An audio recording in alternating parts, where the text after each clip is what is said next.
Welcome to our channel KV360। ये है केंद्रीय विद्यालय संगठन का सैम्पल पेपर आवधिक परीक्षा, जिसको पीरियोडिक टेस्ट बोलते हैं। और ये दूसरा पीरियोडिक टेस्ट का सैम्पल पेपर है। सब्जेक्ट है हमारा हिंदी और क्लास है 3rd या तीसरी।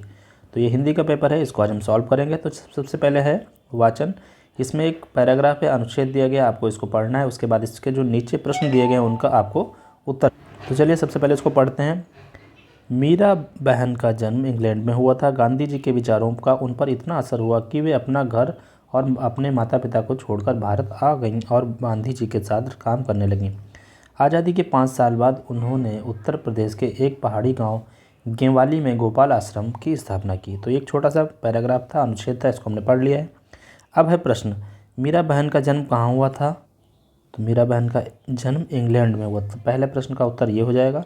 फिर दूसरा प्रश्न है, उन पर किसके विचारों का असर हुआ? तो उन पर गांधी जी के विचारों का असर हुआ। तो दूसरे प्रश्न का उत्तर ये हो गया यहाँ से।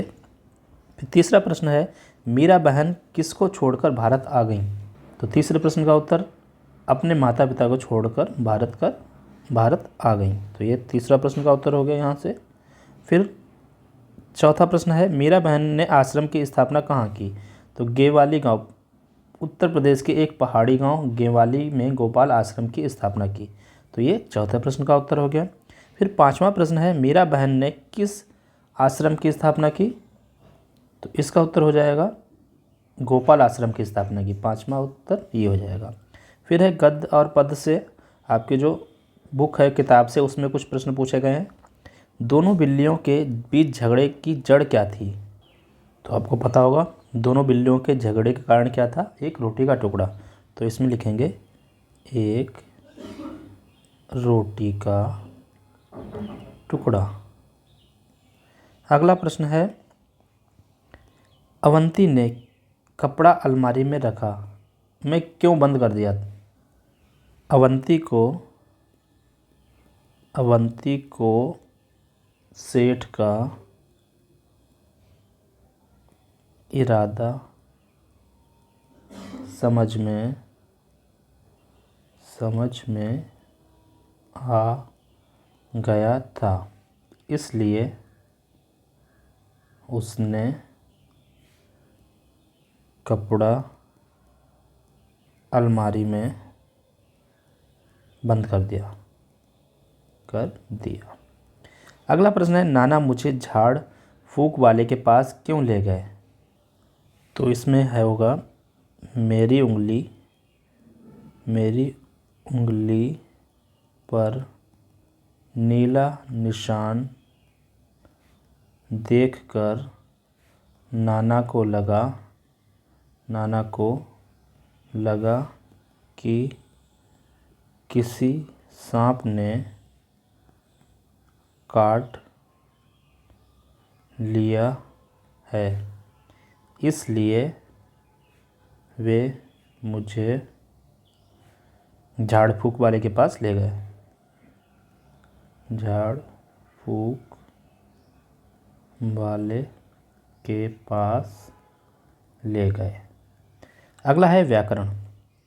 शब्द बनाओ, जैसे रंग से रंगाई हो गया, साफ से सफाई हो जाएगा, चढ़ से चढ़ाई हो जाएगा, फिर बुन से बुनाई हो जाएगा। आगे है, ये चीज़ें क्या हैं? अगरतला, रायपुर, कोच्चि, अल्मोड़ा, ये शहर है। गेहूँ, बाजरा, रागी, मक्का अनाज है, अनाज। लहंगा, कमीज, फिरन, साड़ी, ये क्या है? कपड़े हैं। वाक्यों को ठीक करके लिखो। धूप में बैठकर ढोकला खाया। धूप में बैठकर ढोकला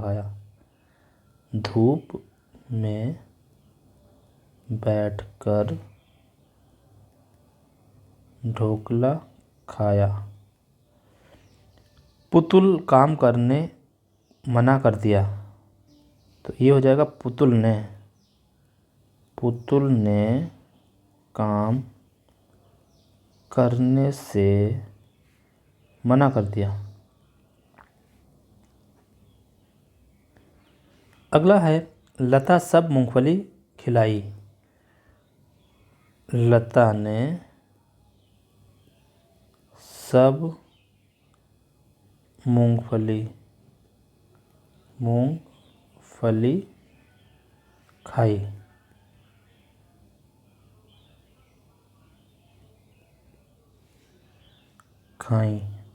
नेक्स्ट है पहाड़ी गांव में बाघ डर बना रहता है।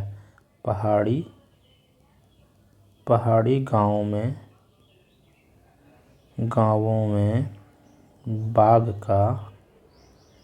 बाघ का डर बना रहता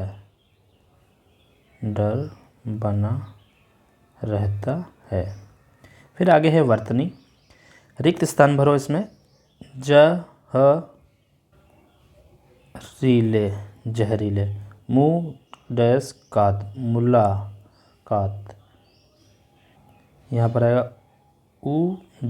उजड़ा। फिर सही शब्द पर गोला लगाओ। प्रशंसा या प्रशंसा, तो प्रशंसा होता है। गवाह या गवाह, ये गवाह होता है। रचनात्मक लेखन है यहाँ पर।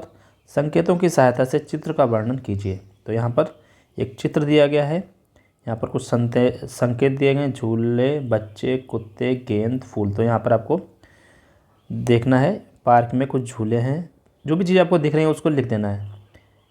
कुछ बच्चे उन झूलों पर झूल रहे हैं, उनके साथ कुत्ता भी, छोटा सा कुत्ता है, और वह एक बच्चे के साथ गेंद खेल रहा है।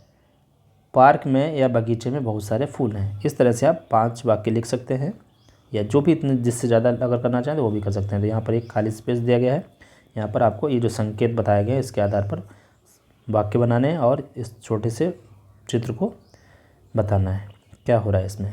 फिर आगे है एक चित्र और है, चाहे तो आप इसको कर सकते हैं या इसको कर सकते हैं। तो इसमें क्या है, संकेत दिए गए, लड़की, दुकान, फल, सब्जियां, तराजू। तो इसमें बोल सकते हैं एक लड़की एक दुकान पर बैठी है, वह दुकान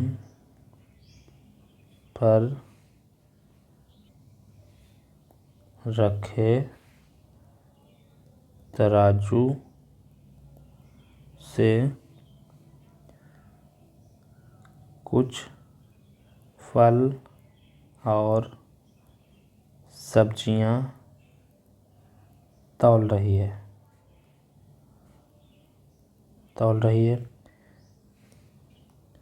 उसकी दुकान में